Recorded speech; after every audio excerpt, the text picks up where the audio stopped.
So recording looks like it's happening now. Good. Okay, so do any of you have questions related to material in chapter 4, sequential and adjusted sums of squares? And I'm thinking you should, because it's typical for a class to have some questions at this point in time. So, questions?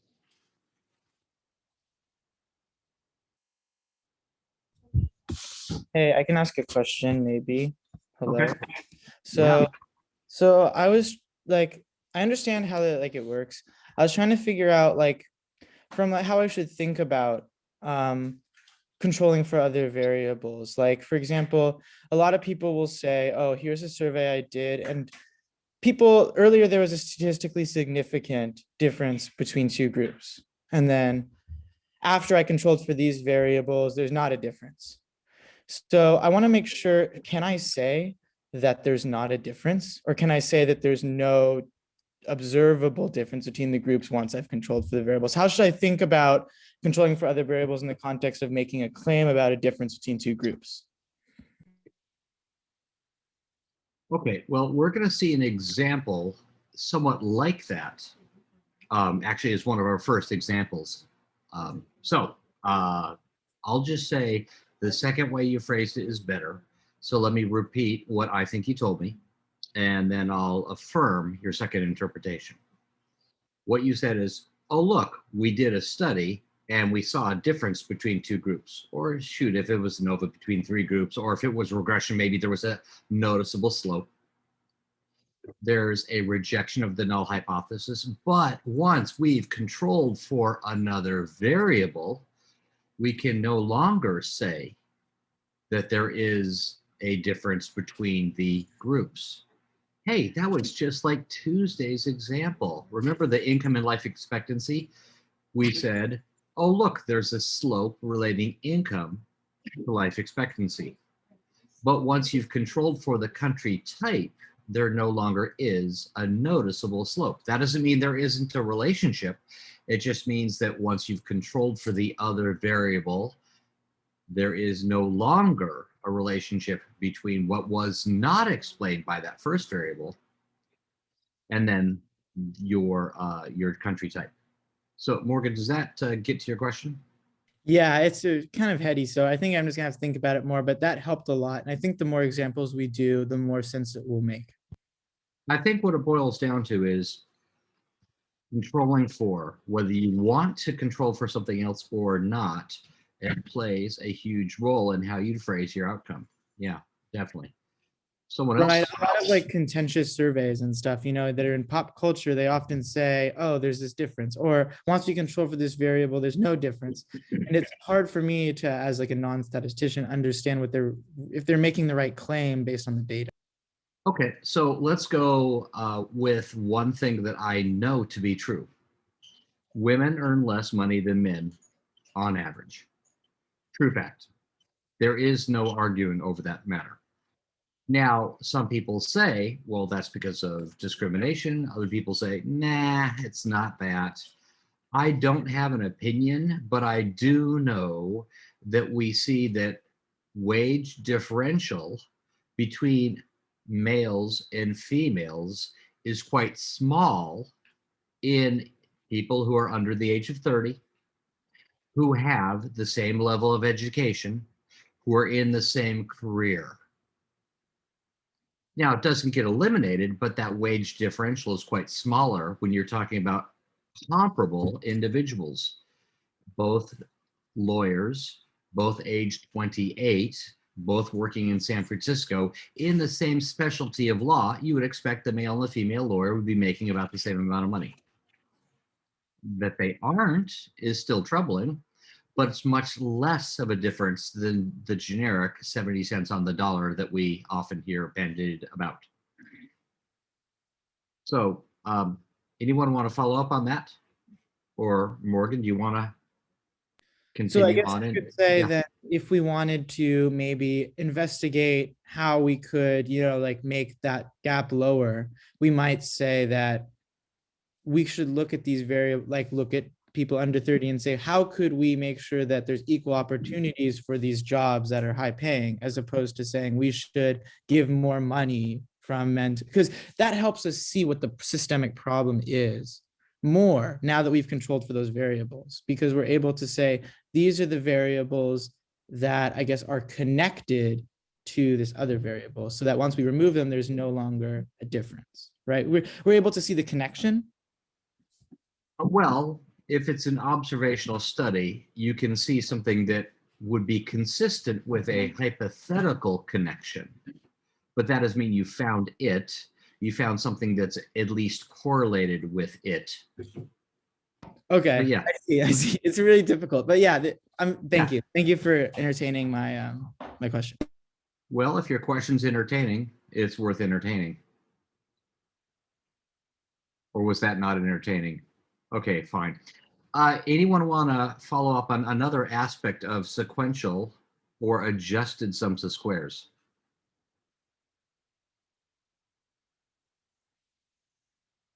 Okay, typically with labs, I don't tend to put answers online because it's mostly credit for just getting it done.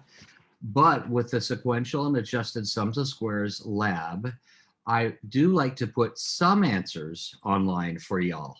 The reason is it's easy for you all as a group to say, I think I got it, and you usually do. But sometimes reading through another person's answers will clarify your understanding. So probably tomorrow, I'll have answers to selected questions online. So if you go back into the lab document or the lab Canvas upload location, I'll have another document there where I put some answers in place. And that's a good thing to help you get ready for the next exam. I don't even know when that is, but it's eventually. So we should start to fine tune our understanding on some of these issues as we go. Another question of any sort? Yeah, I was just curious if we were ever going to see homework grades posted soon. I talked to the grader about a week ago, and she said, yeah, I'll get it done. I haven't seen any progress in that. I will remind the grader again that, boy, it would be nice if. This is all to say, this is a pattern that I saw with a different grader for one of my classes last term. It was a bit of a frustration for me and all the students in the class. So I'm going to say, hopefully some of you are graders and are looking at this experience as an opportunity to do a better job in terms of prompt feedback. So I've been adjusting the guidance I give to her as we go, saying, okay, you haven't done it yet. Could you maybe focus on these particular assignments for grading?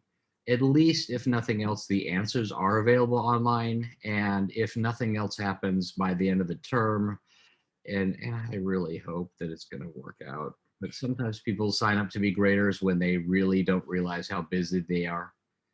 But I hope that she does pick up and start cruising along. But yes, my other class is noting the exact same issue, and for a good reason. It should have been done already. But I can't make anyone do it. I can ask them. We'll see what happens. So thank you, Maggie, for raising that issue, and gives me yet another reason to contact the grader and request some progress. Someone else?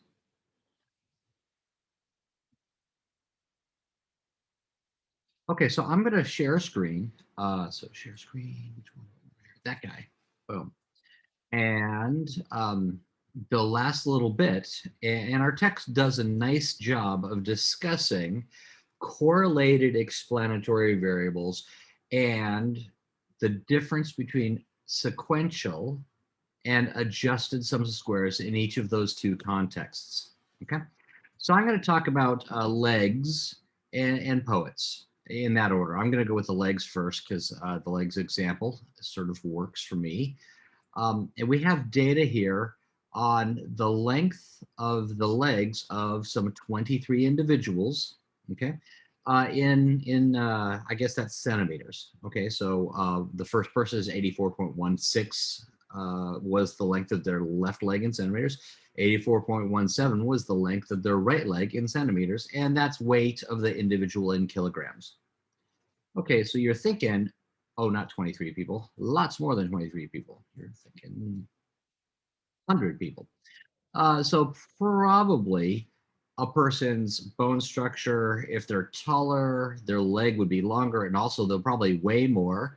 Um, but maybe the left leg and maybe the right leg, maybe both legs are related to a person's weight. And so that's really the question. Is it the left leg? Is it the right leg? Is it both legs? Is it neither leg that's related to a person's weight? So first off, I'm going to use Graph Builder just to explore things a little bit. And what I'm spotting with Graph Builder is if I try to predict the length of a person's left leg based on their right leg length, that should be easy. And this is because people tend to have their left and right legs about the same in length. You could look through the whole of the data set, and very rarely is the person's one leg length more than half a centimeter different than the other leg length. It's just how genetics work, it seems. Okay, so they're correlated explanatory variable values. Because they're correlated, there may be some issues with sequential versus adjusted sums of squares. So let's go down that path. I'm going to fit a model where, first off, I believe that a person's weight may be related to their, let's go with left leg length first, click run. I'm able to explain pretty well, I think, the person's weight based on just their left leg length alone. If I was looking at the things that matter, our square is 0.56. We're able to explain 56% of the variability of a person's weight based on just the length of their left leg. Not too bad. I see the scatter plot. It looks approximately linear. I'm happy. So here's the question. If I added a person's right leg length into the model, would it stand out as statistically significant? In my parameter estimates, in my ANOVA, both say at least one of my variables, and there's only one, is related to the response. In the effects test, it says, yes, this variable, left leg length, helps me predict an individual's weight. Now let's redo this. Fit model, hit recall. Let me show you me hitting recall. Yay, recall. Grab the right leg and drag it down here as well. Weight can be predicted based on a person's left leg or right leg, or perhaps both. We're literally coming up with a linear combination. This could be termed a multiple regression, two x's, each of which have their own slope to best predict y. And we'll see in a later class session that effectively we're fitting a plane, the best fitting plane through the data, where I guess y, okay, no, well, y, the height, corresponds to the person's weight, the height upwards. Towards the screen for me is the left leg length, and perpendicular to the screen for me is the right leg length, and I'm finding the best fitting plane to minimize the predicted the variability in predicted heights or predicted weights around the actual weights. Okay, so if I have left and right leg both in my model, maybe things will be better. It can't really get worse. R squared can never go down by adding a new explanatory variable. But let's see how much better R squared is. Oh, it went up from 56 to 57%. I'm able to explain slightly more of the variability in a person's weight based on having both of their legs in my model. My analysis of variance says at least one of my explanatory variables is important. These parameter estimates, well, I do have negative. What the hell? -8? Okay, but whatever. For each extra centimeter of leg length, you lose 8 kilograms. Maybe that's what it means. But it's not significant. In fact, neither of these is significant. That's troubling. Let's look at effects tests. Effects tests. Oh, these are with adjusted sums of squares. not sequential. Let's go and see sequential under estimates, sequential tests. Downstairs, we say, does left leg length help me predict a person's weight? Heck yes, it does. If I already have a left leg length in the model, does adding their right leg into the model as well help me? I don't see a benefit of including a person's right leg length as well. Literally, that's the effects test right here. Adjust the sums of squares. We don't see that right leg helps me predict a person's weight if I already had left leg in the model. Similarly, left leg with a p-value 0.1312 with an adjusted sums of squares test says if you already had a person's right leg length in the model to predict their weight, adding in their left leg length doesn't really help. Which is not really surprising if you think about it. Can I predict a person's weight better from having both legs in the data set than just one of them? Not that much better. We went from 56 to 57% R squared. Not much better at all. Okay, so the upshot is adding in a second explanatory variable drops my p-value for my parameter estimates or the effects test. I'm sorry, causes that p-value, which was noticeably significant, drops the significance. It's no longer noticeably related to the response. Because why? Because we changed the stinking question. We're no longer asking, is there a correlation between a person's left leg length and then their weight? We're now asking the question, if we already had a person's left leg length in the model, right leg length in the model, does adding in their left length help me do a better job? Not noticeably better is what we're seeing here. Any questions on the poets? Yeah, I'm just noticing here that for the sequential tests, the left leg, those values like sequential sum of squares, the F ratio, they're pretty similar to the effects test from before. Could you just explain why that is? So not only pretty similar, they're exactly. So for left leg, that's sequential sums of squares. That is, if you put it in first, left leg length by itself as the only explanatory variable, how well does it explain things? Well, that's what the sums of squares for the model is when it's left leg length by itself. And now we go on for the sequential test to say, now I'm going to add in a person's right leg length as well. How much does SS for the model increase, or how much does SS error decrease? They're both the same. So does that get after your question, Jack? Yeah, it does. Thank you very much. Okay. Yeah, the upshot really here is this. If you have two explanatory variables that are correlated, sometimes it obscures the picture. Significant p-values, because we changed the question by controlling for the other variable, are no longer significant in some cases. Let's try the poets. We've got data here on the poets' birth year.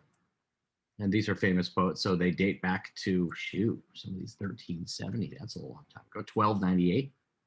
Well, yeah, born a long time ago. The year of their death and the poet's age at death. Okay, so I'm sort of curious whether people are living longer now than they used to live. So that's a reasonable question. Do people live longer now than they used to? And because famous poets, for whatever reason, we remember their birth year and death year, we could use this data set on famous poets, their year of birth, and how long do they live until they died. Let's look at the plot. No, I'm going to go ahead and fit the model rather than fit y by x or fit a plot. I'm going to say the poet's age at death may be related to their birth year. And my belief is healthcare and stuff maybe causes poets and people in general to live longer now than they used to. That's my gut feeling. My scatter plot in the analysis shows, No, not much of anything. We're seeing here a very flat trend line. Maybe it's positively sloped, but barely so. Poets that were born in 1300 or so didn't tend to live much longer than poets who were born in 1900 on average. A very flat trend line. Okay, flat trend line, R squared, small p-value, I'm sorry, not small p-value, small r squared, we're able to explain, shoot, no, I'm sure, 3/100ths of 1% of the variability in age of death from just the year of birth. My p-value for my ANOVA says I don't see any of these variables as mattering. My parameter estimate says I don't see a benefit here. My effects tests say, shoot, all three of these p-values are identical. And here's a hint. When you have identical p-values, you know it's really the same procedure at a basic level. My effects test says I don't see that year of birth helps me predict the age at death. So let me ask you a hypothetical question then. Can I predict a person's age at death from knowing their birth year and death year? Probably. Probably by subtracting. Is that what you're saying? So yeah, I think that's the gut feeling. If I know both the birth and the death year, I probably can predict their age at death quite nicely. And you're thinking subtracting might do it. I'm going to go ahead and use multiple regression to do it. Literally, I'm going to hit recall because indeed the poet's age may be based on their birth year and also their year of death. Click run. I see my R squared, which would previously had been 0. Now in my new analysis, my R squared is 0.999. What was pretty much explaining nothing. Now, in conjunction with the other explanatory variable, explaining lots. By itself, birth year doesn't help me, but birth year and death year together, can we do better with birth year if death year is already in the model? Yes, we can. Can we do better with year of death in the model, explaining the age at death, than a model with just year of birth? Yes, we can. So these p-values are both highly significant. The adjusted sums of squares says if you already have that other x in the model, now adding in this new one helps us considerably, helps us noticeably. Let's go ahead and just verify with the underestimate sequential sums of squares. By itself, birth year, nothing. But if we already have birth year in the model, it says adding in year of death help. Yes, it clearly does. The upshot here is having an additional explanatory variable can clarify that picture, like with the poets. Sometimes correlated x's will help us understand a pattern which you might not have seen with just one x or just the other. This is one of the reasons that we often say that you should include x variables in your analysis that are hypothetically or theoretically going to matter. Now, if I didn't know that these were age of birth, year of birth, year of death, and age at death, if I looked at each x to predict y, I'd say, I don't see it. Each x predicting y, there's nothing there. But in conjunction between the two of them, we can clearly see a pattern. You cannot get away with just including one x variable and saying it's not related to the response, and then just the other one and say it's not related to the response, and then walk away as though there's no possibility that both variables together can provide a combined explanation. Okay, so let's move forward a little bit, unless one of you wants to pause for a question. I was wondering if you could I was trying to write down what you were saying about if they're identical p-values, and I just didn't Okay, yeah. get that down. Anytime two p-values are identical to the, the 16th decimal place. Anytime two test statistics are identical, like in this case, are earlier with just the birth year. Yeah. Notice that my F ratio is Mhm. 0.0035. My F ratio here with the effects test is 0.0035. Yeah. Those are exactly the same test. Yeah.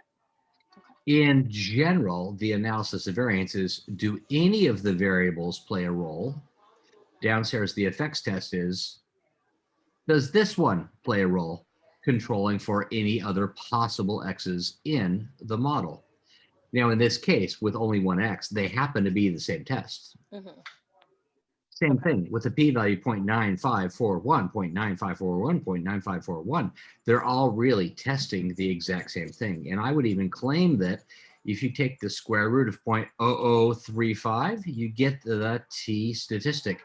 The t ratio in a model with one slope, once squared, it's the f ratio for, again, the model with exactly one slope term in it.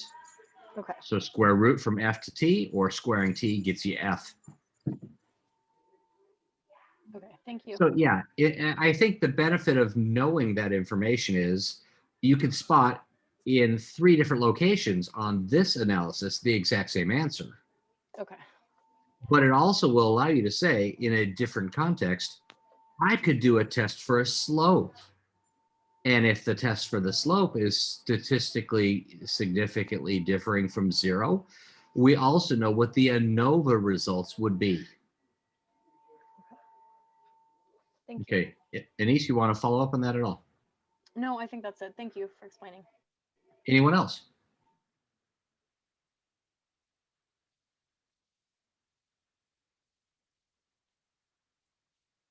Okay, so I'm going to move forward then into designing experiments. And because well, here's an experiment that that I bumped into when working with a grad student in soils who was actually, before we had a wine and vit program on campus. She was formerly in soils, but was working with both a soils faculty member and then also a sort of a viticulture expert who was in crops at the time.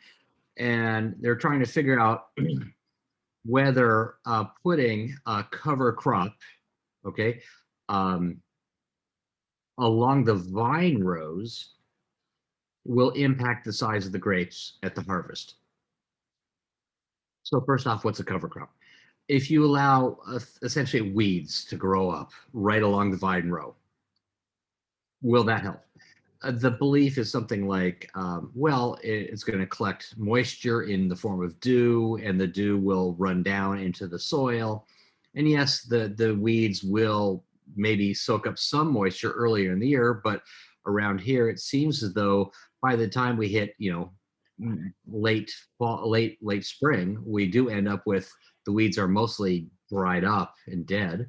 And so they still offer some benefit, both in the form of like mulch. They're covering up the soil and keep the soil from evaporating air, moisture, but also, it can capture some moisture. But maybe compost is better, or shoot, maybe no treatment at all is better. So she was wondering, across these possible treatments, what should we do to get the best optimal size grapes? And designing the experiment boils down to 1 or 2 or 3 things. Okay. First off, when we're talking about replication versus pseudo replication, that's sort of a big deal in biology, as I understand it. You have to ask yourself, what are you literally treating differently? And at the level of what are you literally treating different, that's a level of observation. So in other words, if you were to sample these grapes and measure each one with a caliper to figure out the size of the berry, okay? Yes, you could sample several grapes from a plant, but you don't have each grape being an independent sample, because maybe that plant has quite a bit of vigor due to some sort of past pruning. If the one plant was pruned quite differently than other plants, even the others receiving the same treatment, maybe all the grapes are going to be a little bit larger because of the past pruning. Okay, so at the level of the plant, it's treated a certain way. So maybe we'll collect many individual berries, but averaging all the berry sizes together, to call it the plant average berry size, will avoid falsely thinking you have more data points than you really do by treating each individual grape as an individual data point. Falling into that trap is sometimes called pseudo-replication. Second thing I want to mention, and let's go in reverse order here, blocking. If you have a possible effect of another factor, you would want to do your experiment such that that other factor does not impact your outcome, does not impact the results. And so what I'm thinking is, as you're drifting from the east to the west end of this field, I guess I should call it a vineyard, if as you're going from east to west, you're going both downhill, and then also because it's east to west, you're getting a lot of blockage of the airflow on the eastern end, you get a lot of direct wind on the western end of the field. Okay, so downhill, it has more wind. It also has, well, runoff moisture. Up at the eastern end of the field, it's going to be systematically different because of soil conditions. If I have all of the compost at the east end of the field and all of the cover crop at the west end of the field, there's that problem with like poets or legs that we wouldn't be able to identify whether it really was the compost versus the cover crop effect, or was it an east versus west soil characteristics effect.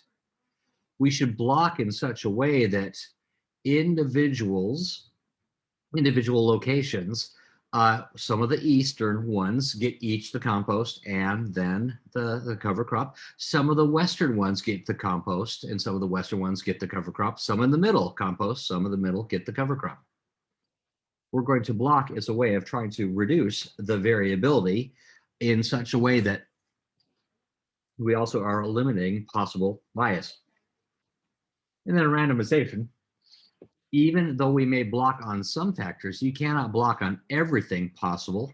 If you know of something as a possible factor, block on it, and randomize all other issues, randomize other variables. Okay, so let's talk about how you could do that randomization, and maybe I should draw a picture for you. Boom. And no, I thought I had a blank up there. Let's look.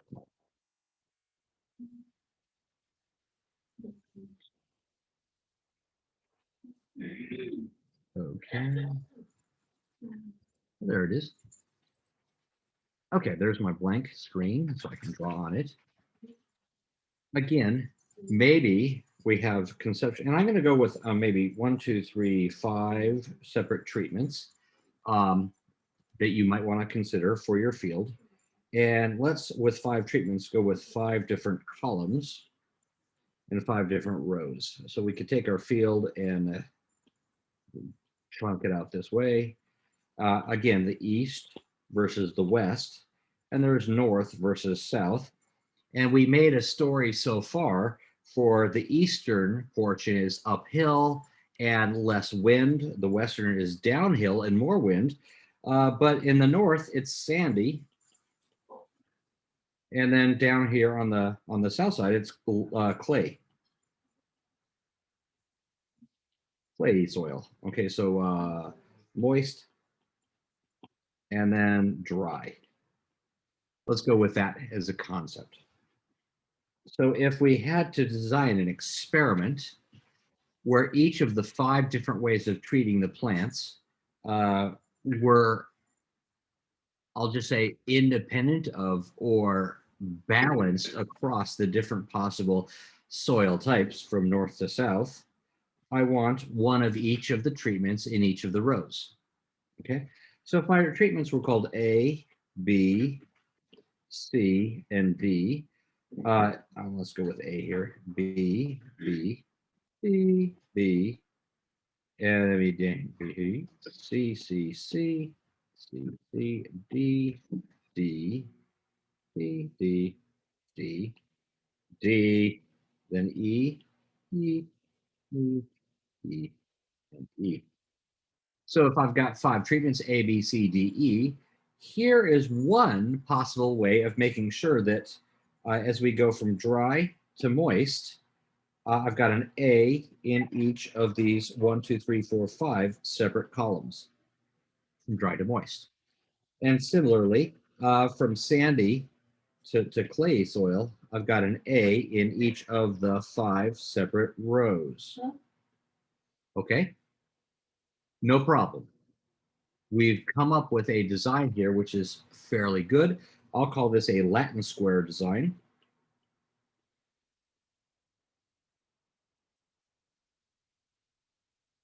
And if you ever have the exact same number of treatments as blocks in each of 2 different dimensions, a Latin square design is what we would recommend. Now, some of you are thinking systematically down that diagonal, we see all the A's.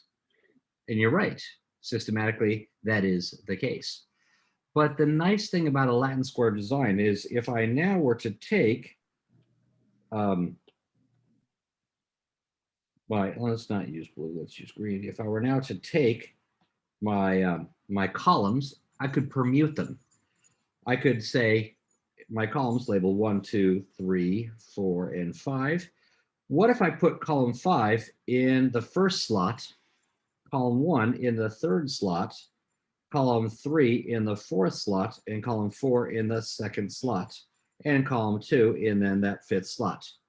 If I permuted the columns, number 1, and then similarly, I permute the rows into different spots, it's going to be making sure that we still have randomness on top of the blocking in each of 2 different dimensions. One benefit of doing an analysis like this, where you have orthogonality or blocking, is that each possible treatment effect is going to be separate from each of the blocking variable effects. The sequential and the adjusted sums of squares will be the same if that is the case. So let's try an example. Gotta clear that. I've got data here from a from a student in fruit science who was working with, again, wine grapes, and as the Mourvedre, I don't know if I can pronounce it right, but that's the varietal I think she said she was working with. You're wondering that's a strange sounding name. It's used often in Meritage wines. Okay, so you would blend it with Cabernet Franc and Cabernet Sauvignon and a Merlot perhaps to balance out the flavor profile in the wine. Okay, so she's measuring the sugar content, okay, on September 28th. And there's 1, 2, 3, 4, 5 different below ground portions of the plant, the rootstock, if you will, and 1, 2, 3, 4 above ground portions of the plant called a clone. Now, if you're not familiar with fruit, one characteristic of fruit is you can take the below ground portion, the roots, and graft onto it a little twig from a different plant within the same species, and you're able to then grow a new plant with a different characteristic. If you go to farmer's market, you could probably, if you're lucky enough, score a plant that has like lemons, limes, grapefruit, and 2 different types of oranges all on the same plant. They've been grafted on.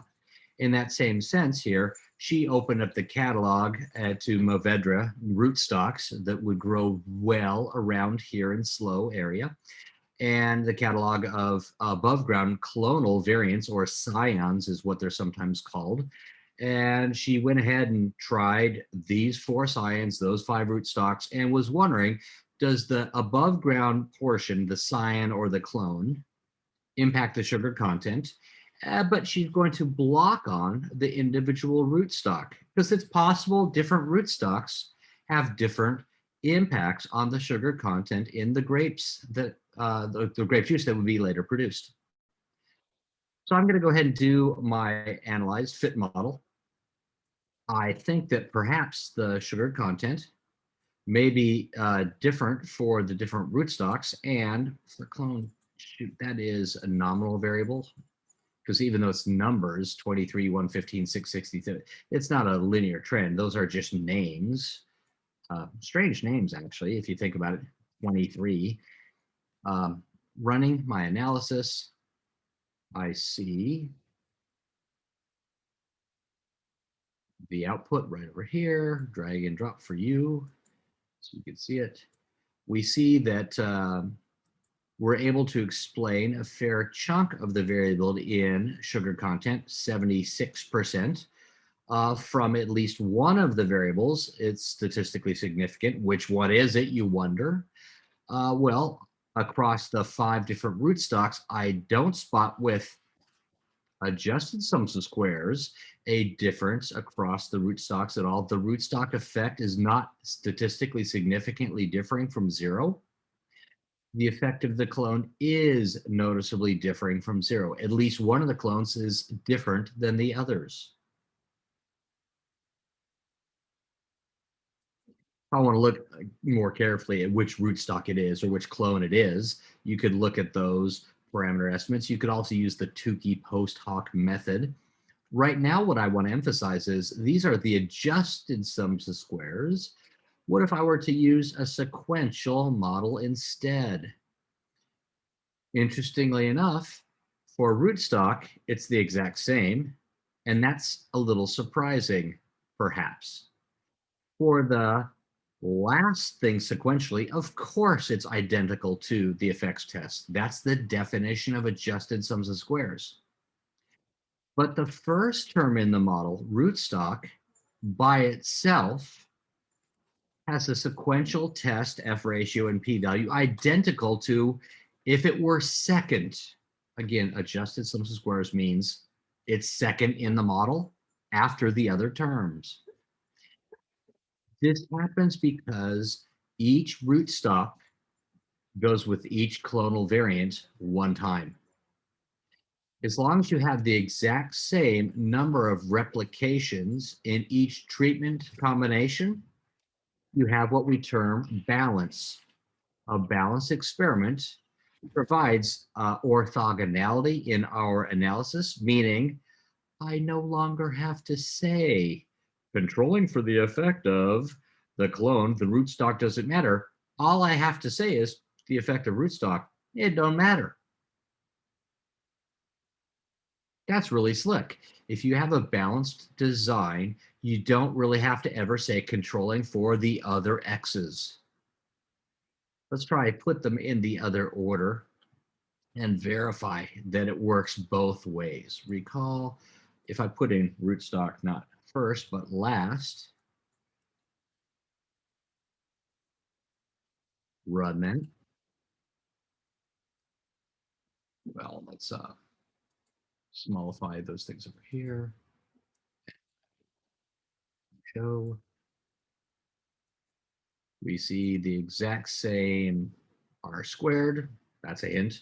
Exact same ANOVA for the model as a whole, that's yet another hint.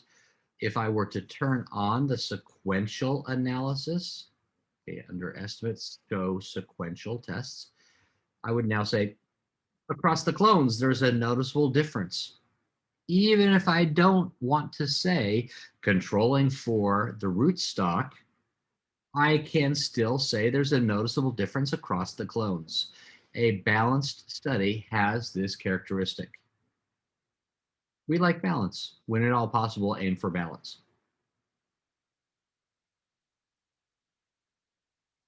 I want to do one other example for you and then turn you loose on the lab. And this one is a study that I just actually stumbled into today when looking for another good example for you. And is data on soybeans and weeds. And the notion was certain soybeans have the ability to outcompete weeds. So you're wondering which soybean is better from the point of view of lower weed biomass. And then there's a treatment involved, not just what variety of soybeans is it.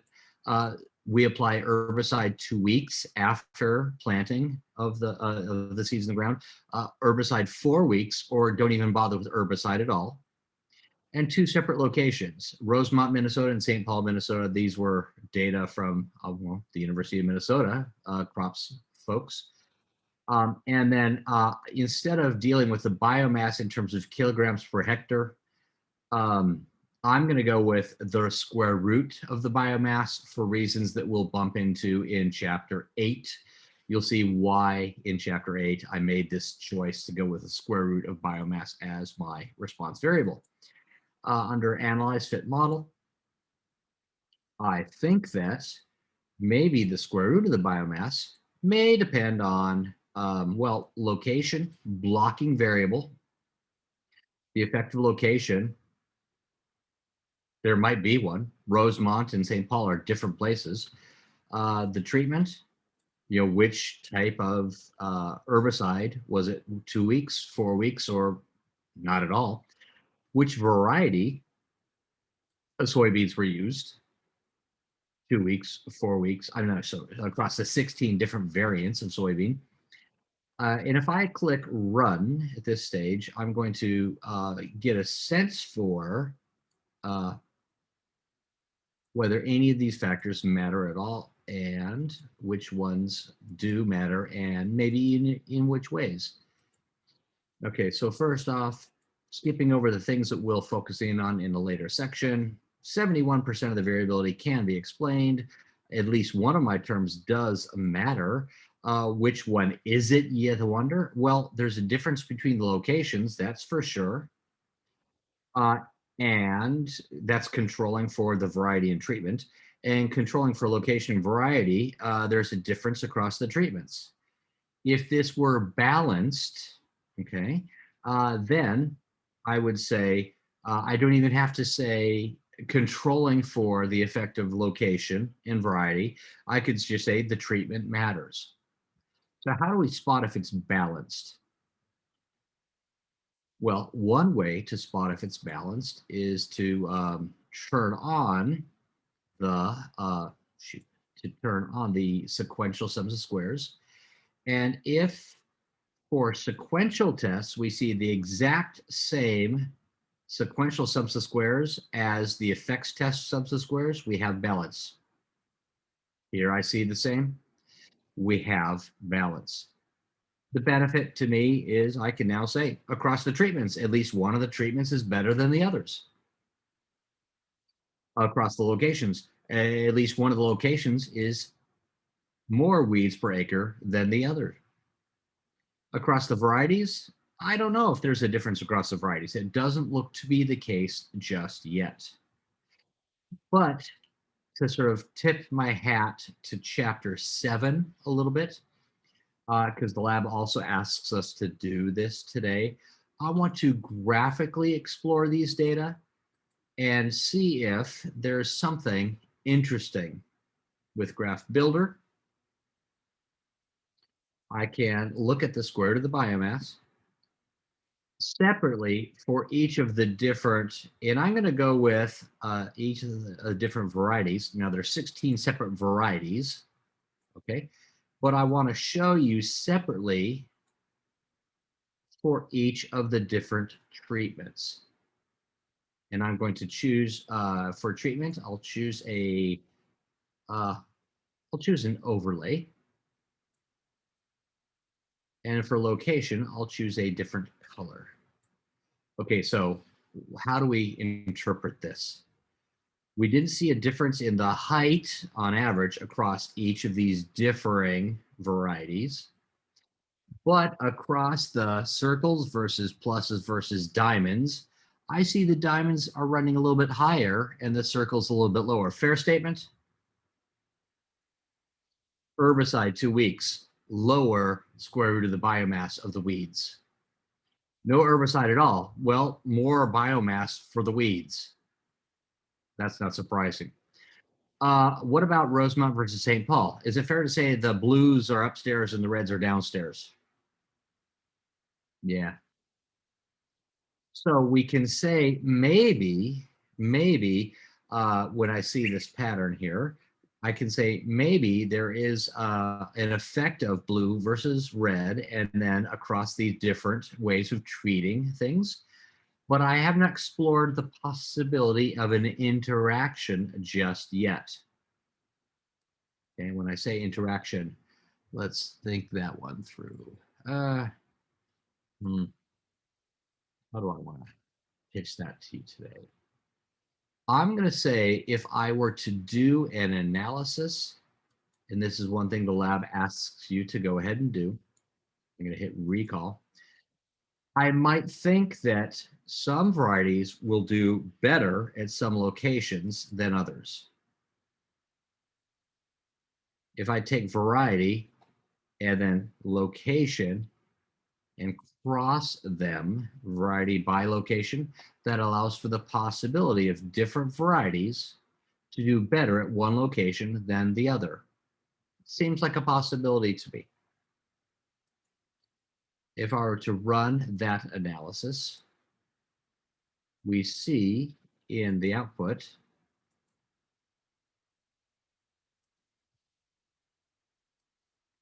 that R squared goes up a little bit, not much, 74% of the variability is now explained. But let's look at our effects test. Is there any difference in variety across the locations? The effect of variety doesn't seem to differ across the locations.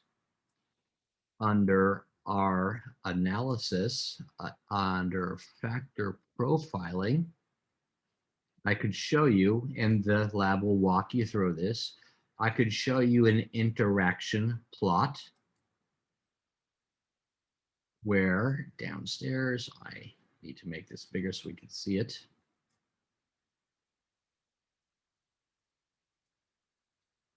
Across these 16 different varieties, we see Rosemont seems to outperform St. Paul. The question is, does Rosemont outperform St. Paul by the exact same amount in each of the different locations, or is it different? If there was a crossing of these two lines, or if you will, a lack of parallelness, I would argue that in one of the locations, the other, so for one of the varieties, the one location is better when even for the other varieties, it's the other variety that's preferred. I mean, sort of the other location that's preferred. If red were higher uniformly than blue, that's good, like here. But if red were to dip below the line for one particular variety, like Archer, it would suggest that in Rosemont, Archer is worse. If your goal is to produce weeds, I guess that would be better. So in this interaction profile, you can spot often relationships that are more complex than just one variable at a time explaining its own self. Okay, seems to be a good place to stop for now. Turn you loose in the lab. The two lab questions, one is on finger tapping. And the idea behind that experiment is a person was asked to tap their finger, like, you know, tap, tap, tap, tap, tap, tap, a certain number of taps per minute. And they were trained to tap their finger a certain number of taps per minute. And so they had practiced this. And then they were given either chocolate or caffeine or no stimulant at all. And each person tries each of the three different stimulant options. So there might be a person effect. Some people just tap their fingers more than others. There might be an effect of which stimulant it was, no stimulant, caffeine, or chocolate. And in the other study, it's basically how quickly do pigs gain weight? And the treatment variables were, do we feed the vitamin B or not? Extra vitamin B in their diet, that might be a good thing. But then the other treatment factor was, do they get antibiotics in their food also?